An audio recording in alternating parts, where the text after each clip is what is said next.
Bonjour, c'est Phil. Je vous retrouve pour une nouvelle vidéo sur la chaîne Informatique Simple pour tous.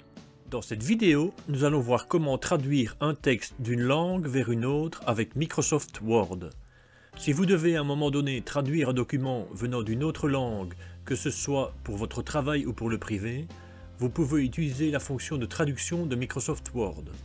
On part donc du principe que le texte se trouve dans Word. Si ce n'est pas le cas, vous pouvez faire un copier-coller du texte vers un document Word vierge, ou s'il s'agit d'un document PDF, de l'ouvrir à partir de Word pour qu'il soit transformé en document Word. Voir ma vidéo sur la conversion d'un document PDF en Word qui s'intitulait Conversion Word to PDF, conversion PDF to Word. Elle vous expliquait comment ouvrir un document PDF directement à partir de Word. À partir de là, on va pouvoir lancer la traduction que l'on désire. Voyons comment cela fonctionne.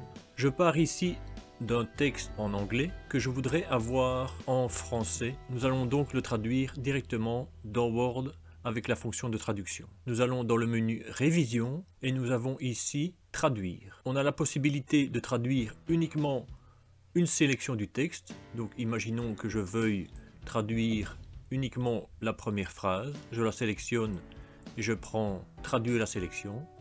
Mais on peut également traduire le document en entier. Pour la démonstration, nous allons directement traduire le document en entier. Je clique sur Traduire le document. Il ouvre ici un onglet où il me dit voilà, on a fait une détection automatique de la langue et il propose dans quelle langue on veut la voir. Ici, il propose le français. On peut choisir toute une série de langues pour faire la traduction. On va le laisser sur le français et on clique sur Traduire. Et on se retrouve avec le document traduit. Si on les met côte à côte, on se rend compte que c'est relativement fidèle. C'est du niveau du Google Traduction, voire même un peu mieux. Il respecte également la mise en page, donc c'est relativement correct. On gagne énormément de temps en faisant cela et on peut par la suite juste relire pour voir s'il n'y a pas quelques fautes de traduction. J'espère que ça vous sera utile, n'hésitez pas à le mettre en commentaire. La vidéo est maintenant terminée, j'espère qu'elle vous a plu.